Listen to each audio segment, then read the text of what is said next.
Hi friends, ஐநர் துணையில் நாளைக்கு என்ன நடக்க போகுதுன்னு பார்க்கலாம். வாங்க வீடியோக்குள்ளே போகலாம். நம்ம சேனலை இன்னும் சப்ஸ்கிரைப் பண்ணாதவங்க சப்ஸ்கிரைப் பண்ணிக்கோங்க. நிலாவோட பிஸ்னஸ் பார்ட்னர்ஷிப்பாக சேர்ந்தவங்களோட ஹஸ்பண்ட் வந்து நிலாவை ஒரு பைசா கூட கொடுக்காம நீ ஓனர் ஆகிட்ட அப்படின்னு சொன்னது நிலாவுக்கு ரொம்ப கஷ்டமாகி நிலா வெளியில் வந்து சோழனை கட்டி பிடிச்சிட்டு அழுகிறத பார்த்துட்டு சோழனால் தாங்கவே முடியல.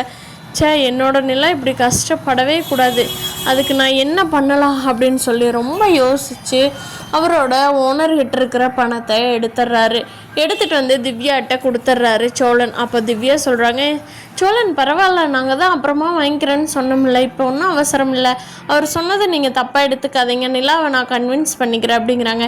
இல்லை திவ்யா, நிலா வந்து எங்கேயுமே அசிங்கப்படக்கூடாது, என்னோட நிலா, அதுக்காக தான் இந்த பணம் வச்சுக்குங்க அப்படின்னு கொடுத்துட்டு போயிடுறாரு வீட்டுக்கு.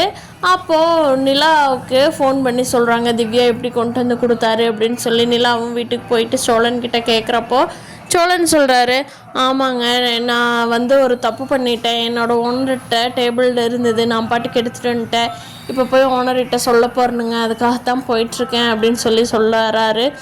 ஏன் சோழன், ஏன் இப்படி பண்ணீங்க, வாங்க ஃபஸ்ட்டு அந்த பணத்தை போய் வாங்கி உங்கள் ஓனர்கிட்டே கொடுத்துர்லாம், நான் திவ்யாட்ட நான் பேசிக்கிறேன், வாங்க வாங்கி கொடுத்துர்லாம் அப்படிங்கிறாங்க. இல்லைங்க, திவ்யாட்ட கொடுத்த பணம் கொடுத்ததாகவே இருக்கட்டும், ஓனர்கிட்ட நான் போய் உண்மையை சொல்லிக்கிறேன், என்ன நடக்குதோ பார்த்துக்கிறேன் அப்படின்னு சொல்லும் போதே போலீஸ் வாசலில் வந்து நிற்கிறாங்க. என்னடா வேலை செய்கிறவக்கம் பணத்தை திருடிட்டியாமே, நீ தானே சோழன் அப்படின்னு சொல்லி, வா உன்னை அரெஸ்ட் பண்ணி கூட்டிகிட்டு போகிறோம் அப்படின்ட்டு கூட்டிகிட்டு போகிறாங்க. நிலா வந்து எவ்வளவோ சொல்லியும் கேட்கல. அப்புறம் நிலா போய் அவங்க ஓனரை பார்க்குறாங்க. அப்போ அவர் சொல்கிறாரு, ஏமா நீயே சொல்லு, 5 லட்சத்தை திருடிட்டு போனால் போலீஸ் ஸ்டேஷனில் பிடிச்சி கொடுக்காம என்னம்மா பண்ணுவாங்க, நானும் ஃபோன் பண்ணுறேன், அவன் ஃபோனே எடுக்கலை அப்படின்னு சொல்கிறாங்க. அதுக்கு நிலா, சார் எனக்காகத்தாங்க சார் அவன் 5 லட்சம் பணத்தை எடுத்துட்டாரு சோழன், நான் அந்த பணத்தை திருப்பி கொண்டுட்டு வந்து கொடுத்துட்றேன் சார், என்ன நம்புங்க, சோழன் மட்டும் கேஸு நீங்கள் கொடுத்ததை வாபஸ் வாங்குங்க அப்படின்னு சொல்லி நிலா கெஞ்சி கேட்குறாங்க.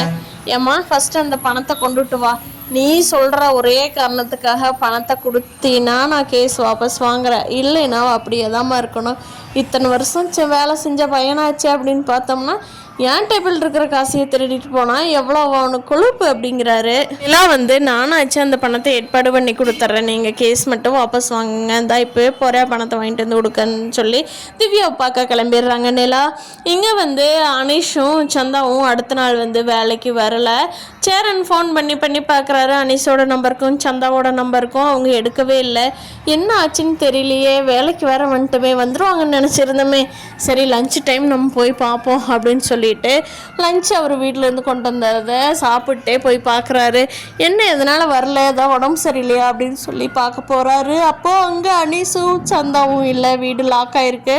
அங்கே ஒரு லெட்டர் எழுதி வச்சுட்டு போயிருக்காங்க சந்தா. என்னென்னா, நாங்கள் வந்து அவசரமாக வெளியில் போகிறோம், எங்களுக்கு வந்து ஃபோன் டவர் கிடைக்காது எங்கள் ஊரில், அதனால நாங்கள் அவசரமாக கிளம்பி போயிட்டோம், வந்து எதாக இருந்தாலும் சொல்கிறோம், ரொம்ப அவசரம் அதனால் வந்துட்டோம், நாங்கள் எப்படி திருப்பி வர்றோம் அப்படிங்கிறது தெரியல அப்படின்னு சொல்லி லெட்டர் எழுதி வச்சுட்டு போயிருக்கிறாரு.